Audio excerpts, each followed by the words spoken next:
Good afternoon and welcome to Windsor Castle Park and Historic House and Farm. It was a beautiful day here at Windsor Castle, and we've come today to talk a little bit about our smokehouse. We're starting outside with our giant hog pot. We'll talk a little bit about what the purpose of the hog pot is, but most farms had 2 or 3 of these giant hog pots. They had multiple use for hog butchering. You could make Brunswick stew in them, you could make soap in them. There's a variety of things. This one is one of the largest ones. It would be sitting on a tripod with a fire built under it. Someone would be stoking the fire, maybe cooking down lard, maybe cooking other parts of the pig in it as well, or maybe a giant festival with Brunswick stew, which was known to be had under the Betts family that lived here at the Windsor Castle Park and Farm. And behind me is the smokehouse. Now the smokehouse would have been here probably originally when the house was built in the 1720s, but this one was rebuilt in the early 1800s. Smokehouses had some unique features. First of all, this one has a really deep brick floor and cellar looking situation to keep varmints from burrowing under the smokehouse to get into the meat. It also has clapboard that's very tightly nailed together, so again, to keep animals and varmints out. And it also has a lock on the front door to keep those 2-legged varmints out from stealing your hams and your bacon. Some of the most prized possessions on a farm such as this. So we're going to head into the smokehouse. Bear with us as I have to take a ladder down into the main part of the smokehouse. Get a little dark in there. So as we're moving into the smokehouse, I encourage you to send via Facebook any questions you might have about the smokehouse or the farm or the park. Alrighty, we'll see you in the smokehouse.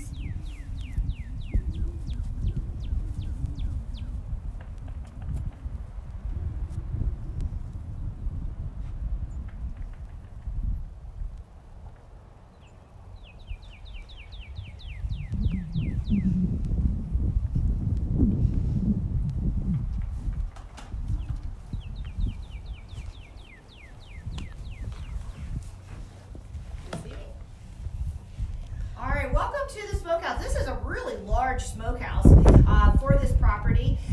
There's one theory there might be 200 hams could be held in here at one point. So why were smokehouses so important? Well, the pig was the perfect colonist here to the New World. Pigs have been coming to the New World with the Spanish and then with the English starting in 1607. And why were they the perfect colonists? Because they could take care of themselves. So pigs coming over on the ship ate what people ate. They dropped it off on places called Hog Island, which is one up here in Surrey County. There's other places in the United States on the East Coast called Hog Island. And the pigs would run wild, protect themselves with giant tusks that they would grow. They also ate just about anything from crabs to nuts to small animals. So pigs reproduced also very quickly. So they became the easiest protein for the early colonists. There were, of course, cows and sheep here, goats as well, but the pigs were the easiest. Now, the English had a tradition of salting their hams, salting their pork. But here in the warm, hot, humid summers, salted meat went rancid as well. So the English watched the Native Americans smoking their meat in their houses, in their hayekas, and they combined the smoking and the salting. So when winter came and they slaughtered some hogs, they would first take the hair off the hog, which you saw the hog pot for. They would scold it off, and then they would begin to butcher it. Once they started to butcher it, they would add salt to it, stored in barrels or just on the floor in a brine or a heavy-duty salt for a couple weeks to remove all that extra moisture. And then they would bring them into the smokehouse and hang them to smoke. So as you're looking up into the rafters, you can see, first of all, it goes very high. It's kind of dark. You can see where the smoke has impacted the wood. In that, you have long cut sticks that come across, as well as there's little hooks over here in the corner for that. So they would hang their hams, their bacons, their shoulders on that, all the way someone would climb to the top of the smokehouse. Now in front of me is the small pit. And different people had different types of wood that they used. Some people used hickory, some people used oak, kind of depending on your family's recipe. They would put a small fire in here. Some people smoked for a couple days, some people smoked for a couple weeks, depending again on your personal family recipe. The smoke would come up and help cure the meat. So again, you can see some of the older boards have the evidence of smoke on it. Now, as summer comes and they're starting to cure, as it gets hot, the fat starts to drip. And this very first rafter you see here is covered with pork fat, where it has dripped down from the upper rafters and it has kind of collected along the way on these bottom pieces. Kind of looks gross, but that's a lot of hams up there. So pork was very important as a main part of protein of the diet. You had pork hanging in the smokehouse, and come spring when there's not a lot of vegetables, there's not a new lambs, new pigs coming in, you had your smokehouse pork. They also exported it easily from 1680 all the way up in the modern times. Pork is being exported from Smithfield down at the wharf, so it would be packed in barrels, and they would be importing salt from places like Bermuda, and then exporting the pork back to them. So pork was a big part of the diet. Now, during the American Civil War, here in Isle of Wight County, we had some activity. One was General Longstreet of the Confederacy was to try to take Suffolk from the Union forces, but he also was on a foraging expedition. And what he did was collected barrels of corn, fodder, and pork ham products for the Confederate Army. He paid for it in gold coin. Just to kind of give you an example, one gentleman in the southern end of the county sold 60,000 pounds of bacon to the Confederate Army. Now, if you think about one of your little pieces, your trays of bacon you buy at the grocery store is 1 pound. Think of 60,000 pounds. Someone else sold him 20,000 pounds of bacon. They also sold like 300 barrels of corn, 200 barrels of corn.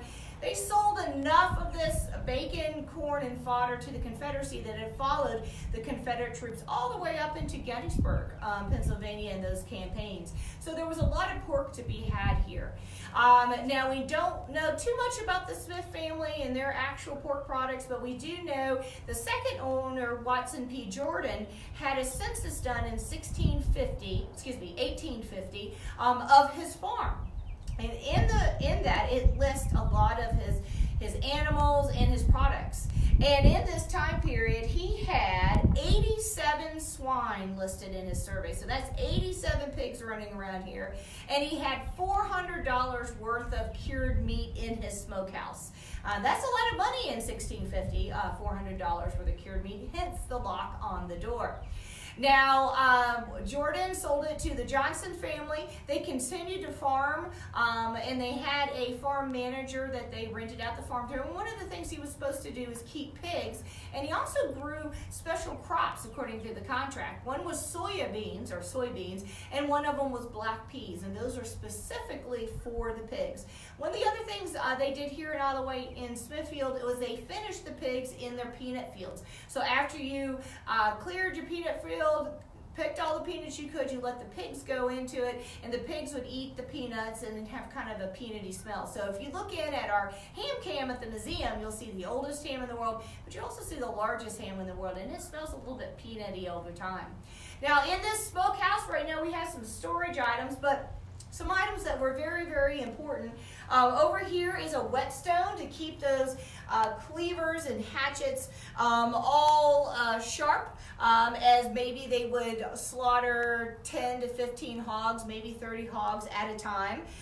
In that, you have your fireplace here, a number of kettles. Once you have slaughtered the hogs, that extra fat would be melted down. You could make it into lard to use for cooking. Lard, up until the Industrial Revolution, was a primary lubricant before petroleum, as well as you could make tallow candles out of lard. So lard had a lot of uses, so it was important to keep those barrels of lard in places like this. Again, so, and we also have really in the corner a little sausage maker. So the extra head cheese, other parts of the pig that we don't really talk about can be made into sausage, and the sausage would be hung here and smoked as well. So a little bit about the smokehouse. Here's a unique place. This is a special smokehouse. It's so large and so well fortified. We know pigs and pork and bacon were a big part of life here at Windsor Castle Park. So join us next week. We're going to talk a little bit about the peanut barns and the the early barns, and other parts of agriculture here at the site. So send us any questions you might have. We'll be glad